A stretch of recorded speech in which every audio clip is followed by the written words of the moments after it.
Welcome, I'm Jane Waterhouse from Tropwater at James Cook University, and I'm just going to give an overview of our component of the inshore water quality monitoring in the marine monitoring program. So I'm just going to share my screen so we can look at some slides together.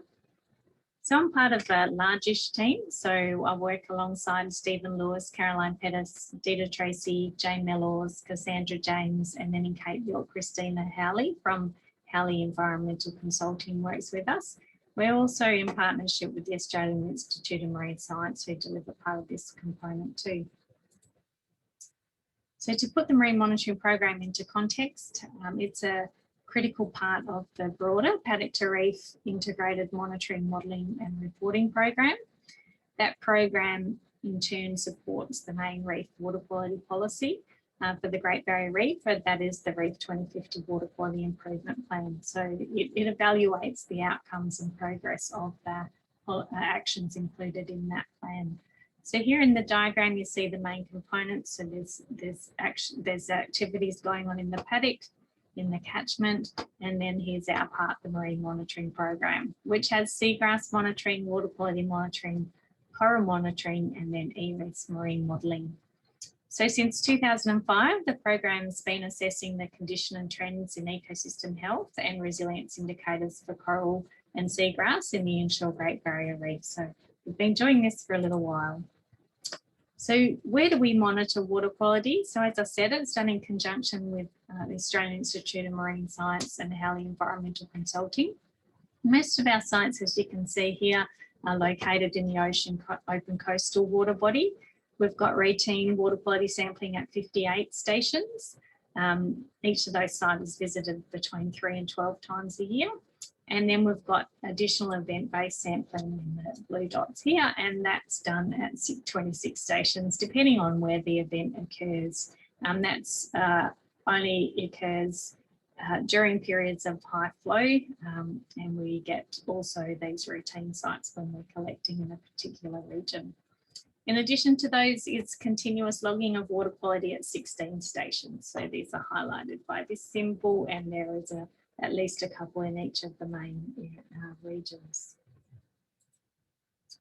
So what do we measure in the inshore water quality program and why? So a number of physical variables, so temperature, salinity, and water clarity. So they tell us about the movement of water and the freshwater influence in coastal waters, as well as just those general environmental parameters, including salinity.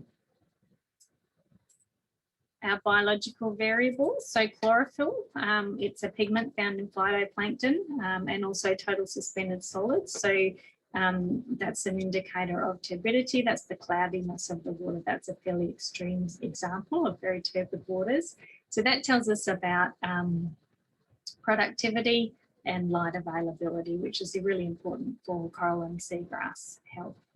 Our chemical variables are dissolved nutrients, particulate nitrogen and phosphorus, dissolved and particulate organic carbon, and coloured dissolved organic matter. So they tell us about nutrient concentrations in a bit more detail, and we use that data to validate the satellite imagery, which I'll talk about in a minute. So in terms of the satellite products, so Caroline Pettis and our team leads that, and she combines MODIS and Sentinel satellite imagery with some of the wet season water quality data and the environmental data to generate a few products or answer a few questions. So we're assessing the extent of river flood plumes during high flow conditions. How far does it go?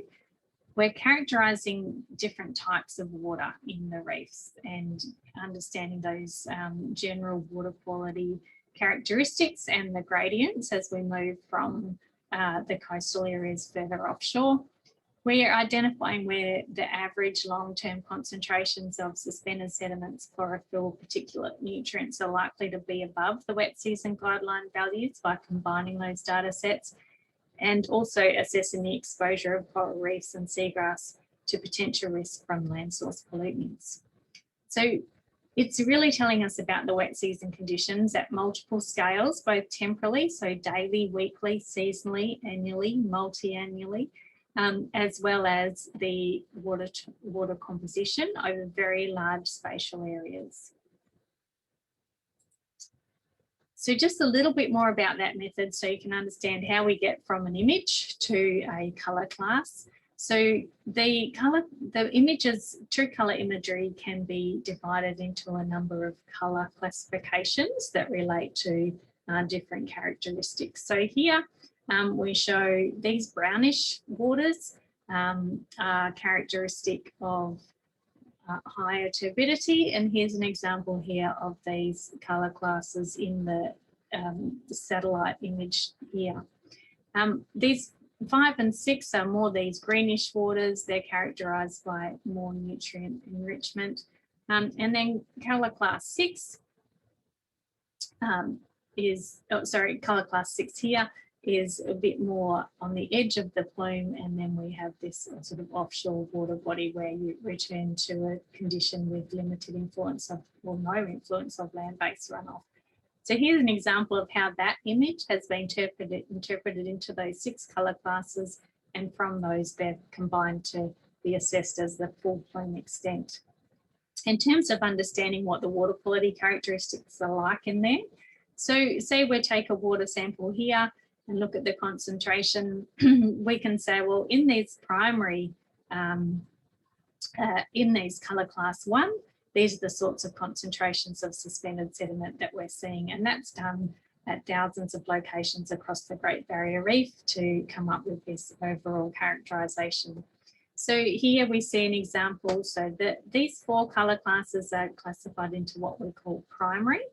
And here with total suspended sediments, you can see on a log scale, but that the concentrations in this primary water body, so this sort of stuff, is much higher, and it gradually decreases as you go from those secondary and then the tertiary water bodies or water types. Same for chlorophyll, and similar story for light as well. So we do see those gradients as you move outside the plume and transition back to marine waters. Just a little bit more about those wet season water types. So the primary water type, it's got high nutrient and phytoplankton concentrations typically, but typically highly enriched in sediment, and that's where it gets that brownish colour. Largely nearshore, inshore waters, influenced then by resuspension and river discharge. It's hard to tease the two out.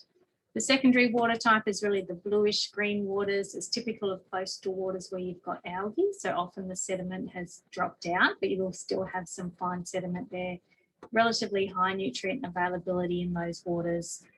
You have more light because that sediment's dropped out, and it's typical in the open coastal waters, but also the mid-water areas, mid-shelf areas. The tertiary water type, our third water type, is our transitional area, sort of out of the plume and back into open marine waters. Typically still see concentrations of suspended sediment and neutral chlorophyll above guideline values in some instances. So it's not completely back to ambient. And we see that much further offshore, usually in the mid-shelf and offshore areas. So it gives you an idea of how we can try to characterise water quality across very large areas at fine time scales. So there are our methods. Let's talk about some results for 2019 and 20 and the pressures and drivers that influence those. So in terms of cyclone activity, it was very limited in 2019-20. There was only tropical cyclone Gretel, which really didn't do much. It was a fairly weak system. We see that reflected too in the wet season rainfall. So this figure shows the difference between the catchment average daily rainfall and the difference to what, so this year compared to a long-term average. You can see for this year, every basin was below the long-term average. It was all drier than the previous year. In particular, we saw the wet tropics basins having the below average rainfall, much lower than anything we've seen since the commencement of the marine monitoring program. Discharge tells a similar story linked to rainfall. So here we have the total Great Barrier Reef discharge. Along here we have the water years and the dates for each wet season, in a sense, we call it. So here our key is anything more than 3 times the long-term median is red, 2 to 3 is orange, 1.5 to 2 times the long-term median is yellow, and less than 1.5 is in this greenish colour. So you can see for 2019-20, we were below the long-term median discharge. And then here we can illustrate that by region. So if you have a look across here again, total discharge, the years, and then for each region, the same colour coding and the long-term average, we can see that every region was below the long-term median discharge for 2019-20. For the wet tropics, you can see it was substantially below and the lowest that we've seen for quite some time.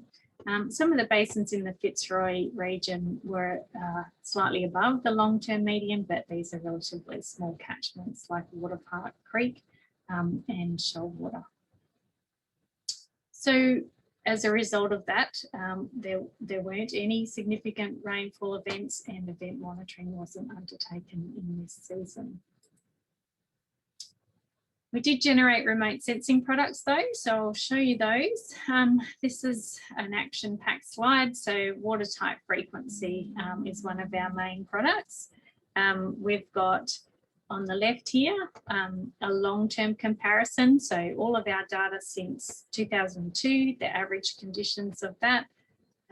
Here is what we're calling a coral recovery period. We understood that we had coral recovery in that time. So they're the sort of conditions that I guess we would like to see. In the wet, these are the wettest years in that period, the driest years, and then here's the year that we're currently working on. At this scale, it's quite difficult to see the significant differences with each of these scenarios. The main message is though it was fairly close to the long-term average. There were some areas though around Cape York, the Fitzroy and the Burnett Mary region where we saw some extended areas of the secondary and tertiary water type in particular, and I'll explain that in a second. And these graphs off to the right give you an idea of, well, if you look at a specific location, then the transect represented by these arrows for the Tully, Burdekin and the Pioneer, you can see how it fares compared to other locations. Here is the frequency. This is the distance along out from the coast. And in this example, you can see that here our 2020 year was fairly average, similar to the dry characteristic. For the Burdekin, a little bit different, but similar story there. And for the Pioneer, again, we're similar to the some of the drier periods represented.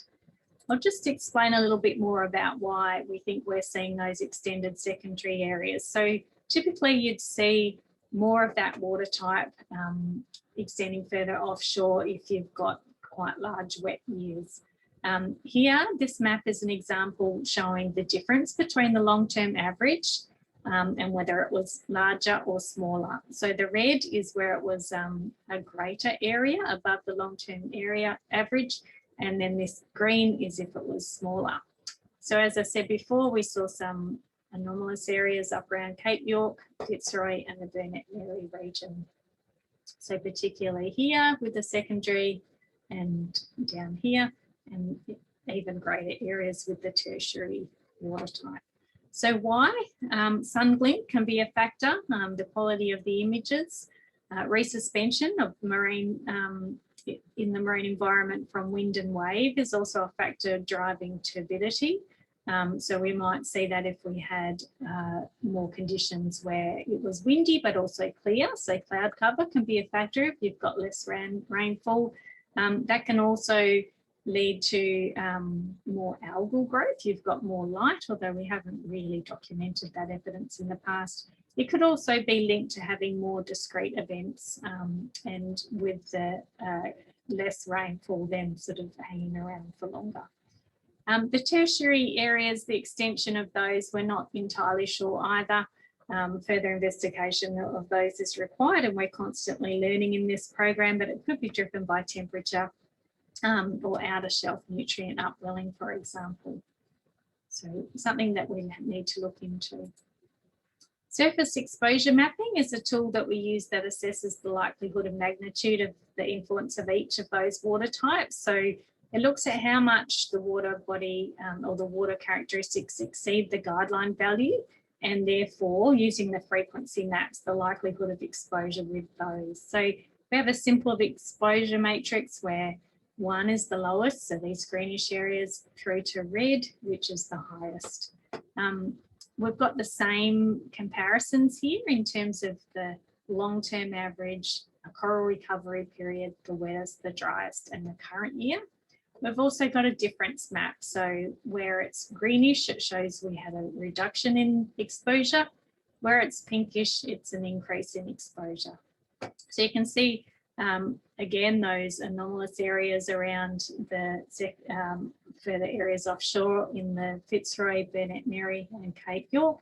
But generally, it was a fairly low year in terms of surface exposure, which is exactly what you would expect with a low discharge.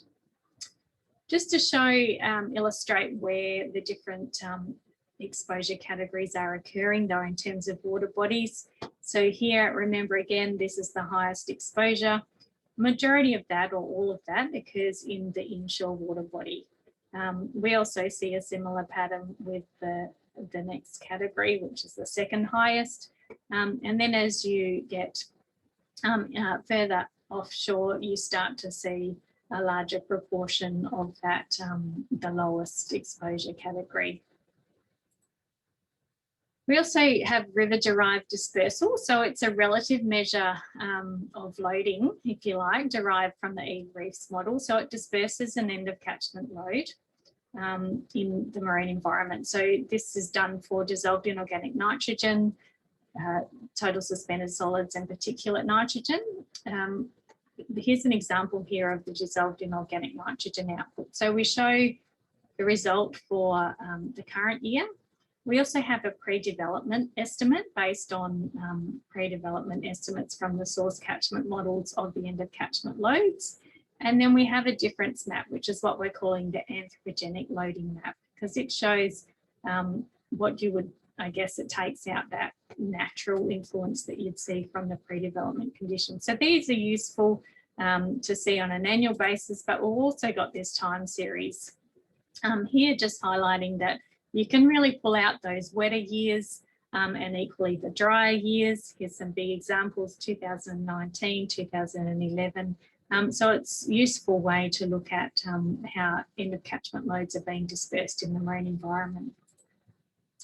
We also generate weekly outputs for each region, so taking into account factors that influence river runoff and marine conditions. So river discharge, wind speed, and then here's the water type maps. Here's an example here just to illustrate we had that rainfall event, and you can see that coming out in the river plume there. So if you want to look into more detail weekly, that's done for each region.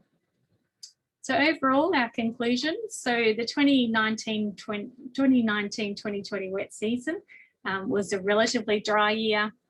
As a result, we had a constrained wet season influence on water body in the Great Barrier Reef, and it was similar to or below long-term average conditions. That was reflected, those situations, in the water quality response. So it was generally good or moderate in most regions in 2020, as Renee had illustrated. And then just a really important point there, that remote sensing continues to be an important tool for assessing water quality at a range of scales. And I think there's real capacity there to look at it at finer scale as well. So you can find out more about the Marine Monitoring Program on the Great Barrier Reef Marine Park Authority's website. Also visit the e-Atlas. There's a page for each one of the program components there. And I'd just like to finish off by thanking our partners. So this is a collaboration between the Great Barrier Reef Marine Park Authority, the Australian Institute of Marine Science, ourselves, and the Cape York Water Monitoring Partnership. Our team, which I've already mentioned, our field support, Mission Beach Charters and Aussie Barra Charters, the whole Cape York team, the Australian Government for funding, the Bureau of Meteorology for the imagery, and then the Department of Environmental Science for the end of catchment loads data. So we work with a large collaborative team. So thank you. Thank you for joining my talk today, and I'd be happy if you would like to follow up with any questions.